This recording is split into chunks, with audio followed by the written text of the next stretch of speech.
Welcome back. Last time I acquired a felling axe handle, got blindsided by the level 41 smithing requirement to actually create a rune felling axe.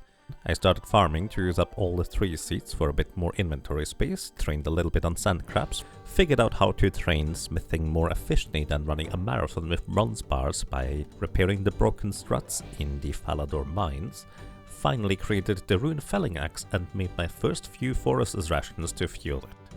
And then realized, wait, hold up, for my current rule sets I will still have to get to level 70 crafting for the Abridged diary task.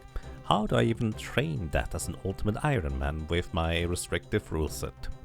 So consequently the next 2 objectives are: how can I efficiently make foresters rations so I don't invest more time fishing and cooking than it would save actually woodcutting? And how the heck am I going to get to level 70 crafting for the Abridged diary task? Let's begin with the foresters rations, shall we? In order to get boosted woodcutting experience with a felling axe, we need these rations, and they are created by smushing together meat or fish and leaves. The higher level the ingredients, the more rations we create. The leaves are pretty simple, we just get them occasionally while woodcutting, so we have plenty. The food, on the other hand, is a bit more difficult. My first instinct was to go fish some lobsters in Catherby, so I got to level 40 fishing in Lumbridge and then traveled to Catherby, bought a lobster pot in the nearby fishing store and got to fishing. Settled did this a lot whenever he needed some tiles on his Tileman adventures, so I figured it wouldn't be too bad, and I stayed on Catherby beach for about a day or 2. Catching raw lobsters, cooking them on the nearby range and smushing them together with leaves to pile up the rations. But eventually, the reality of the situation dawned on me.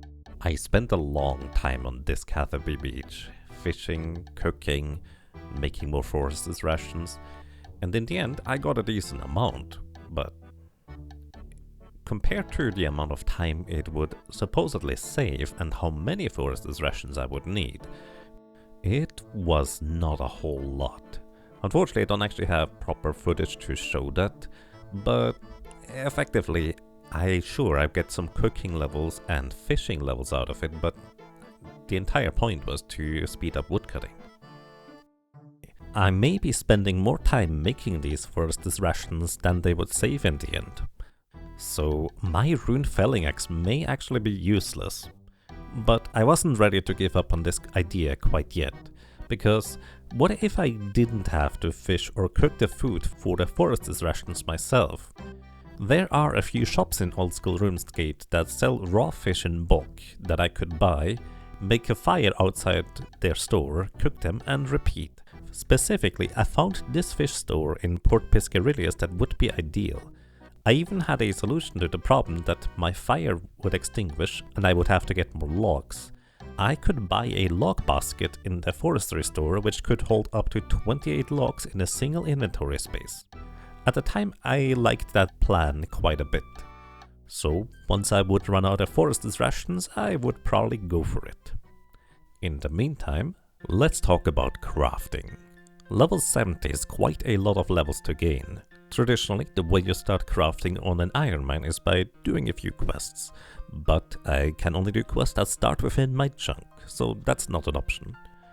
I could just go and kill cows, get their hides, run them over to Alcarid to tan, and then craft them into some leather armor.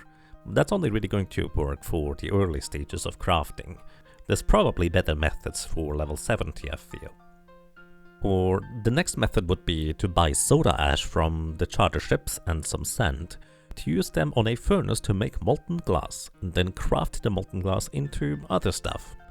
But I can't just buy and bank these materials since I don't have a bank as a UIM, and the best combination of charter ship and furnace I currently have available to my knowledge is buy from the charter ship in Port Piscarillius, then travel to Partsarim via Veos, head over to the monks to travel to Entrana and use the furnace there, and repeat. Or another idea would be to train construction up to level 5, travel to the north of the Isles of Souls, repair the broken spinning wheel with 5 planks, a ball of wool and an iron bar, and then start picking up flax just on the other side of the trees and spinning them into bowstrings. But then I came up with a much simpler solution: shooting star mining for stardust. The stardust you gather from the shooting stars can be traded in for gem bags, which can then be chiseled for a decent amount of crafting experience. And the best part about this is that it would only occupy a single inventory slot until I had gathered enough stardust. This is also the reason why I leveled up my mining to level 20 before entering the motherlode mine for my smithing grind, so I could already mine level 2 size stars, because every 10 levels you can mine a higher level shooting star. Whenever you are mining any shooting star or regular ore vein, there is a small chance of receiving a gemstone like a sapphire. Before I committed to mining shooting stars, I wanted to get to level 20 crafting to be able to cut sapphires and gain a little bit of crafting experience, while also selling those gems for quite a bit more than their uncut counterparts are worth. I started my crafting by buying some buckets of sand and soda ash and smelted them to molten glass in the lumbridge furnace, and used the glass blowing pipe to shape a few things. Then I headed over to the lumbridge cow pen and started gathering leather, walked it over to the Alcarid tanner, bought some needle and thread from the Alcarid craftsman salesman, and started making leather stuff, and as is tradition, just dropped it all over the floor. I eventually reached level 20 crafting and then decided I wasn't done murdering stuff yet. I entered the ham hideout just west of the lumbridge castle, because these guys can actually drop a steel pickaxe. After knocking out about 88 of these clowns, I got my steel pickaxe, grabbed a chisel and went on to star mining. This is a very AFK activity, where I only had to click once every 7 minutes or so, and then occasionally find another shooting star to mine. But that was perfect, because around this time 2 things happened. For one, the annual Final Fantasy V Forge of Fiesta season was coming up, and I was participating in the opening race. This is one of my favorite events each year, and I invested about 10 to 12 hours per day for routing into that run for about a week. The other thing that happened was I got very sick, positively miserable, and for a lot of the clips I created, I can't really understand what I was trying to say anymore, to be frank. So in the interest of me not just spending 2 weeks making a voiceover for every little thing, I'm going to summarize my shooting star mining adventures. Please note, this took about probably 100 hours total, maybe more, and it's hard to tell, because I needed to get around 90,000 stardust, and you gather less than 1,000 per hour. Shooting stars randomly drop in various locations, and the more locations I had quick access to, the easier it would be to mine them consistently without having to wait on more locations to show up. Occasionally I would even go to free-to-play worlds because there were no other shooting stars anywhere accessible to me. The only difference between members and non-member shooting stars is that you gain half the mining experience. The stardust amount is the exact same, which was the important part. I had already unlocked the shooting star location for the one in the Draenor Bank, Falador East Bank, as well as in Cathaby, since my tile path was literally right next to them. Then I also unlocked the ones in the Lumbered Swamp, both east and west. The Chronicle book that teleports me to the Champions Guild is also very conveniently located very close to another one of those locations. And I stuck with those few locations for quite a while until I had a longer dry streak of just no shooting stars showing up. So I also unlocked the Alcarid mines as well as the one near the Mage Training Arena. And that's most of what I have to say about shooting star mining. So here's a few milestones. I reached level 27 crafting from all the random sapphires, which now allowed me to cut emeralds as well for even more crafting experience along the way. I reached level 50 mining, at which point I contemplated buying a rune pickaxe from Nermoth all the way in the far corner of the mines. But I decided against it because I wanted to save my tiles, and just stuck with the steel pickaxe until level 59 mining. Level 59 mining allowed me to take a few steps into the Falador pub, buy a dwarven stout that gives me a +1 mining boost, and drink it to enter the mining guild. Also, please ignore that I was just here to buy a rune pickaxe upgrade and could have saved a lot of tiles by simply going down the main entrance of the mining guild instead.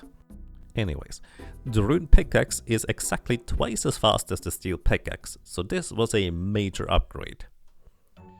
While star mining, I continued to plant fruit trees and regular trees in an effort to free up more inventory space. So I got to level 28, 29 and 30 farming. Now I could plant willow trees. And I also got quite impatient and decided to unlock the Falador tree patch, since it was only a few tiles away from my unlocked path anyways. Now I could farm twice as fast.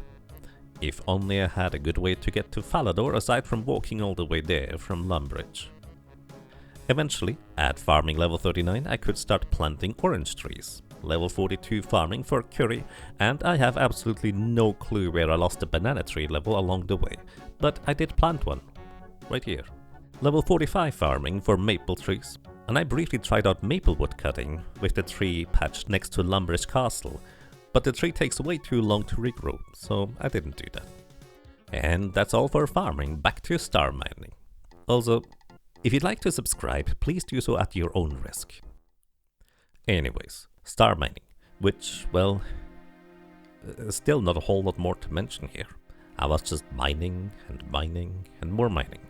Oh, I did buy a Celestial Signet ring from the Stardust shop, which slightly boosts my chance to mine.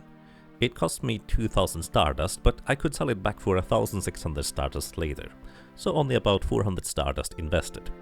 I have no clue whether that was worth it or not. But eventually, after a long bit of mining, I reached my Stardust goal. I calculated I would need about 88,000 Stardust to reach level 70 crafting, but 90,000 seemed like a nicer number, so I got that instead. And now, for the most satisfying part, I headed over to Falador to the mining guild and traded all my Stardust for gem bags, and watched my inventory fill up with noted gemstones. That's nice. Now, for the other fun part, actually cutting the gems. I didn't want to just drop the gems onto the floor after cutting them, since that would be a lot of wasted money. So the best thing I could do was to find the best bank to unnode the gems and the general store or gem trader combination. And I already had the perfect location in mind.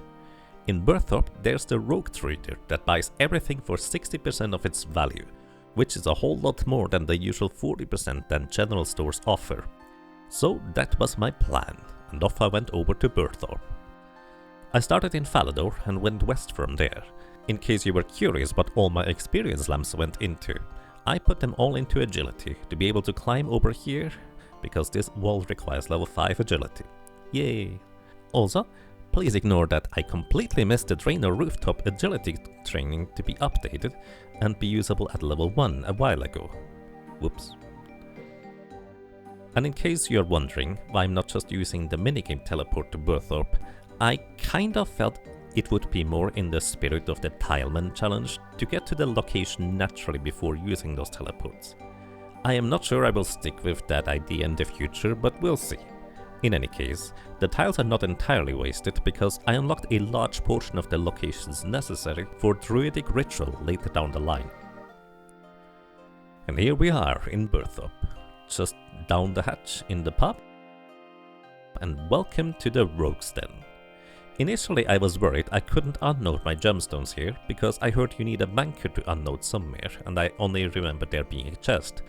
But that worry was entirely unfounded, since I could unnode my gems here just fine. However... Sorry mate, turn up your team is killed at least 50 and I might be able to help you out. Oh. I need at least 50 thieving, you say. So here's the thing. I'm not allowed to train thieving outside of my main chunk.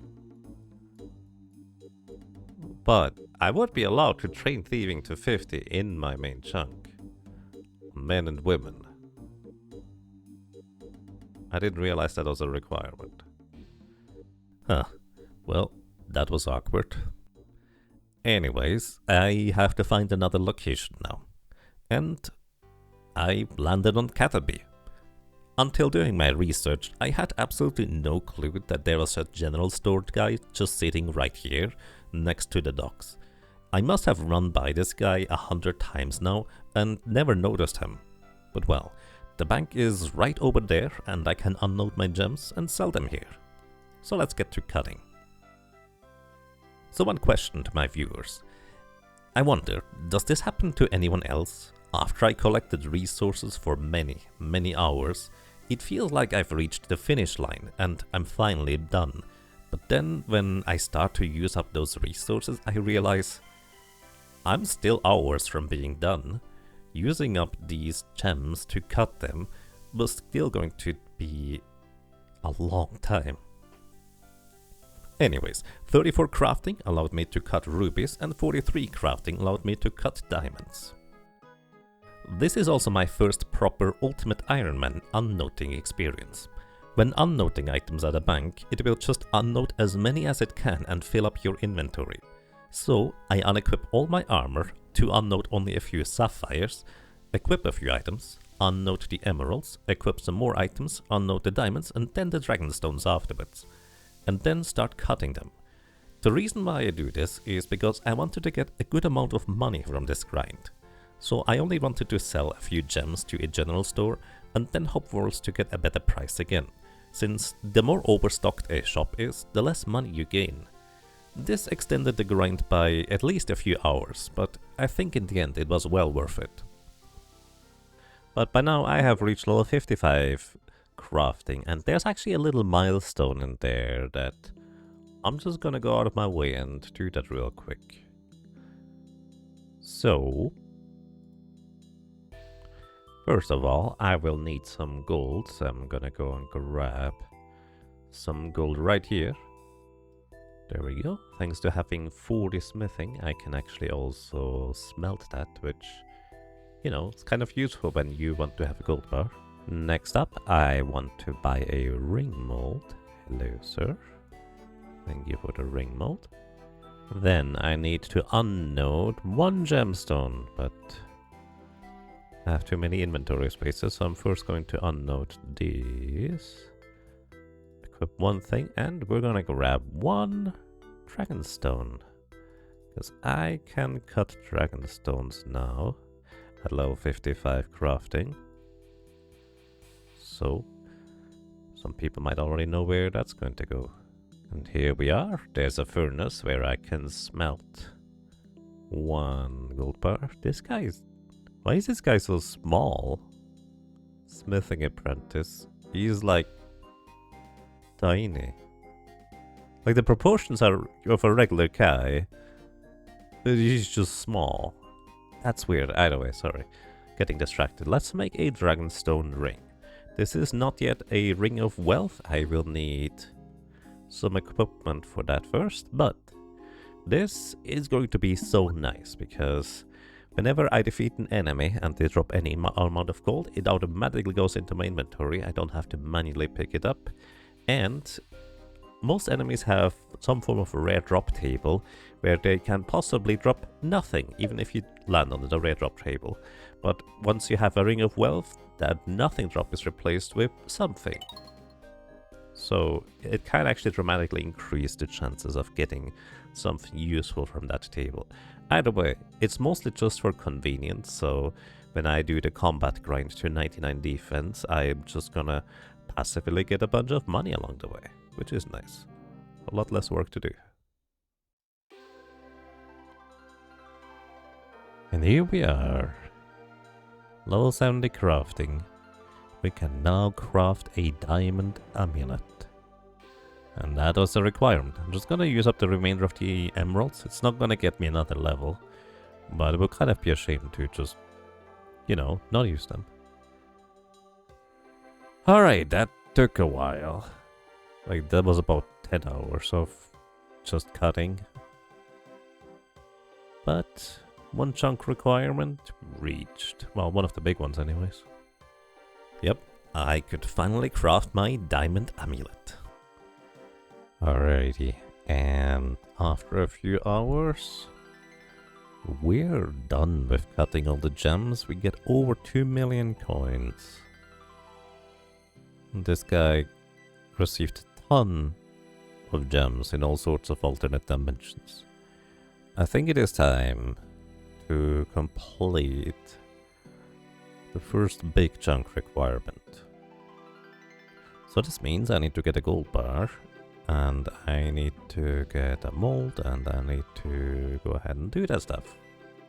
Alrighty, step 1. I'm going to unnote the diamonds that I kept just for this occasion, because otherwise getting diamonds might be kind of difficult.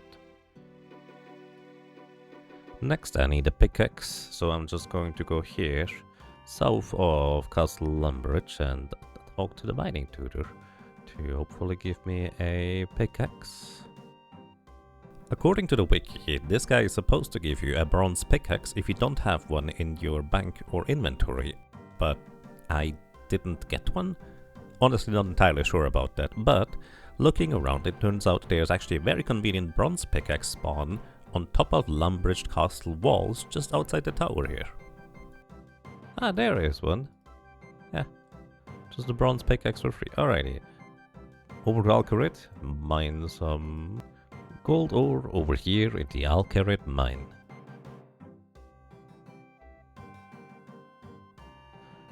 Here we go. Oh wow, that was fast. That's actually very unexpected. Next up, I need some amulet mold. Amulet mold acquired, and I actually need a ball of wool in order to make an amulet at the end. Alright, so I'm just going to briefly grab some shears. Shear a sheep. There we go. Now we're gonna go ahead and string this into a ball of wool.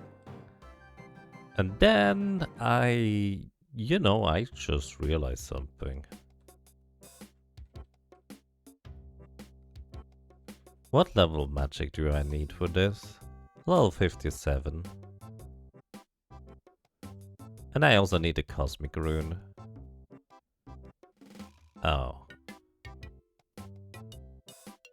You know, I thought I could just complete this task right away, but no, I cannot.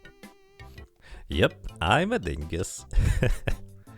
I'm not quite done with that chunk requirement yet, but needless to say, the biggest part of that is done. Yippee. And so is this episode, actually.